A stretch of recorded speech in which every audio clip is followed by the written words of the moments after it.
പ്രവാചകൻ തന്റെ ജനത്തോട് കരുണ കാണിക്കുന്നതിനായി നിരന്തരം അള്ളാഹുവിനോട് പ്രാർത്ഥിക്കുമായിരുന്നു.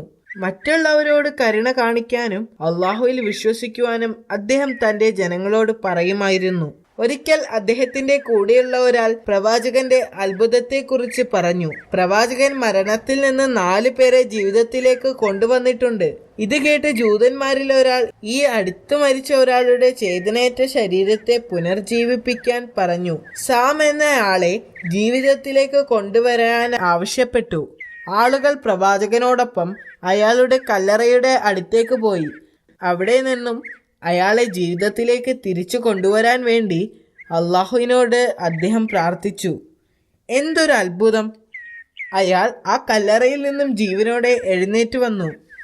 ഒരിക്കൽ പ്രവാചകൻ തന്റെ അനുയായികളോട് 30 ദിവസം നോമ്പ് അനുഷ്ഠിക്കാൻ ആവശ്യപ്പെട്ടു. അവർ സമ്മതിക്കുകയും അവർ ഉപവാസം ആരംഭിക്കുകയും ചെയ്തു. 30 ദിനരാത്രങ്ങൾ ഉപവസിച്ചതിനു ശേഷം ശിഷ്യന്മാർ അദ്ദേഹത്തോടൊപ്പം മരുഭൂമിയിലേക്ക് യാത്രയായി. പ്രവാചകനോടൊപ്പം ആയിരക്കണക്കിന് ആളുകൾ അദ്ദേഹത്തെ അനുഗമിച്ചിരുന്നു. അനുയായികളിൽ പലരും രോഗബാധിതരായിരുന്നു. പ്രവാചകൻ അവരെ സുഖപ്പെടുത്തുമെന്ന് അവർ വിശ്വസിച്ചു. ഒരു സംഘം ആളുകൾ പ്രവാചകന് എതിരായിരുന്നു. പ്രവാചകൻ എവിടെ പോയാലും അവർ കൂടെയുണ്ടാകും. അവർ കൂടെ പോയിരുന്നത് അദ്ദേഹത്തെ പരിഹസിക്കാനും അവസരം കിട്ടുമ്പോഴെല്ലാം നിന്ദിക്കാനുമായിരുന്നു. 30 ദിവസ ഉപവാസ ശേഷം സത്യനിഷേധികൾ പ്രവാചകനോട് ചോദിച്ചു. അവർക്ക് ആകാശത്ത് നിന്നും ഭക്ഷണം ലഭിക്കുമായിരുന്നെങ്കിൽ അവരുടെ ഉപവാസം അള്ളാഹു സ്വീകരിച്ചു എന്ന് ഉറപ്പാക്കാമായിരുന്നു. അവർ ഉപവാസം അവസാനിപ്പിക്കുന്ന ആ ദിവസം എന്തെങ്കിലും പ്രത്യേക ഭക്ഷണം കഴിക്കാൻ അവർക്ക് ആഗ്രഹമുണ്ടെന്ന് അറിയിച്ചു. അവിടെ ആയിരക്കണക്കിന് ആളുകളുണ്ടായിരുന്നു. ഇത്രയും പേർക്ക് ഭക്ഷണം എത്തിക്കാൻ പ്രവാചകനെ സാധിക്കില്ല എന്ന് അവർക്കറിയാമായിരുന്നു. പ്രവാചകൻ അവരുടെ ആവശ്യങ്ങൾ അംഗീകരിച്ചു. എന്നിട്ട് അല്പം മാറിയിരുന്ന് അള്ളാഹുവിനോട് പ്രാർത്ഥിച്ചു. എന്തൊരു അത്ഭുതം! പ്രവാചകന്റെ പ്രാർത്ഥന ദൈവം സ്വീകരിച്ചു. ആകാശത്ത് നിന്ന് ധാരാളം ഭക്ഷണം വന്നു. താഴെയൊരു മേഘവും മുകളിൽ മറ്റൊരു മേഘവും. മലക്കുകൾ ചുറ്റും നിന്നുകൊണ്ട് ഭക്ഷണം താഴോട്ട് കൊണ്ടുവന്നു. സാവധാനത്തിൽ അത് താഴേക്ക് വന്നു. ആ സമയത്ത് പ്രവാചകൻ തന്റെ പ്രാർത്ഥനകളിൽ മുഴുകിയിരിക്കുകയായിരുന്നു. ആഹാരം പ്രവാചകന്റെ തൊട്ടടുത്ത് വന്ന് നിന്നു. ഒരു വെളുത്ത തുണി കൊണ്ട് അത് മൂടിയിരുന്നു. അള്ളാഹുവിന്റെ നാമത്തിൽ പ്രവാചകൻ മെല്ലെ ആ തുണി എടുത്തു മാറ്റി. മൂടിയിരുന്ന ആ തുണി മാറ്റിയപ്പോൾ ചുറ്റും കൂടി നിന്ന ആളുകൾ അത്ഭുതത്തോടെ അതിലേക്ക് നോക്കി. 7 വലിയ മീനും 7 അപ്പവും വിനാഗിരിയും ഉപ്പും തേനും മറ്റ് പഴങ്ങളും ഉണ്ടായിരുന്നു. അതിന് കൊതിപ്പിക്കുന്ന മണം ഉണ്ടായിരുന്നു.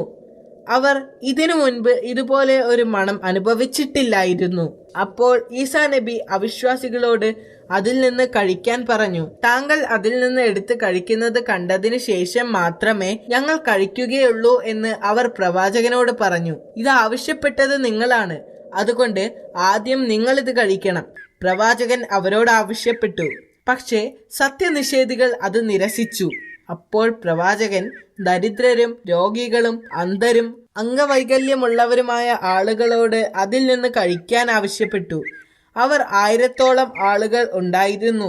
അവരെല്ലാവരും അത് കഴിച്ചു. അപ്പോൾ മറ്റൊരു അത്ഭുതം സംഭവിച്ചു. അതിൽ നിന്ന് ഭക്ഷണം കഴിച്ച എല്ലാ രോഗികളെയും അള്ളാഹു സുഖപ്പെടുത്തി.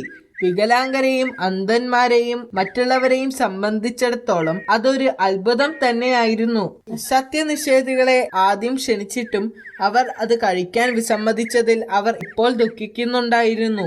ഈ സദ്യയുടെ വാർത്ത അതിവേഗം പരന്നു. ആ വാർത്ത നഗരത്തിലും എത്തി. ആയിരക്കണക്കിന് ആളുകൾ ഈ ദിവ്യ സദ്യക്ക് സാക്ഷ്യം വഹിക്കാൻ അങ്ങോട്ട് യാത്രയായി. വിരുന്നിൽ പങ്കെടുക്കാൻ ആഗ്രഹിക്കുന്നവരുടെ എണ്ണം ഇപ്പോൾ വളരെ കൂടുതലായിരുന്നു. പ്രവാചകൻ എല്ലാവരോടും ഭക്ഷണം കഴിക്കാൻ പറഞ്ഞു. ദിവസങ്ങൾ കഴിഞ്ഞു. ആദ്യം മുതൽ അവസാനം വരെയുള്ള ഓരോ വ്യക്തിയും വയറ് നിറയെ ഭക്ഷണം കഴിച്ചു.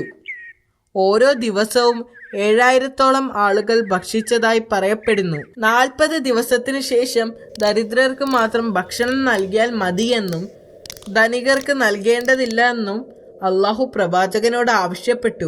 പ്രവാചകൻ ജനങ്ങളോട് സത്യസന്ധരായിരിക്കണമെന്ന് മുന്നറിയിപ്പ് നൽകുകയും ധനികരായ ആളുകൾ വിരുന്നുകളിൽ നിന്ന് അകന്നു നിൽക്കണമെന്നും ആവശ്യപ്പെടുകയും ചെയ്തു. കൂടാതെ ദരിദ്രരോട് ഭക്ഷണം നാളത്തേക്ക് കരുതി വെക്കണമെന്ന് ആവശ്യപ്പെടുകയും ചെയ്തു. എന്നാൽ ജനങ്ങൾ പ്രവാചകൻ പറഞ്ഞത് ശ്രദ്ധിച്ചില്ല. ധനികർ പാവപ്പെട്ടവനായി അഭിനയിച്ച് ഭക്ഷണം കഴിച്ചു. പ്രവാചകന്റെ കൽപ്പന അനുസരിക്കാതെ ദരിദ്രരും ആവശ്യത്തിൽ കൂടുതൽ ഭക്ഷണം കഴിച്ചു. അതിന്റെ ഫലമായി ഭക്ഷണം എവിടെ നിന്നാണോ വന്നത് അങ്ങോട്ട് തന്നെ ഉയർത്തപ്പെട്ടു. ആളുകൾ ഈ അത്ഭുതത്തെക്കുറിച്ച് ദിവസങ്ങളോളം സംസാരിച്ചു. ഒരു രാത്രിയിൽ മഹത്തായ 2 പ്രവാചകന്മാരായ യഹ്യ അലൈഹിസ്സലാമും സക്കരിയ അലൈഹിസ്സലാമും ഭരണാധികാരികളാൽ കൊല്ലപ്പെട്ടു. ആ രാത്രിയിൽ ഈസാ നബിയുടെ മേൽ ഒരു അശരീരിയുണ്ടായി. ഇസ്രായേൽ ജനത്തെ വിളിച്ചുകൂട്ടി പ്രബോധനം നടത്താൻ അള്ളാഹു പ്രവാചകനോട് കൽപ്പിച്ചു. അദ്ദേഹം എതിരാളികളെ പോലെ നിലവിലുള്ള കപടഭക്തന്മാരെയും നിയമത്തെയും തള്ളിപ്പറയുകയും മൂസാ നബി അലൈഹിസ്സലാമിന്റെ നിയമത്തെ ശക്തിപ്പെടുത്തുകയും ചെയ്തു.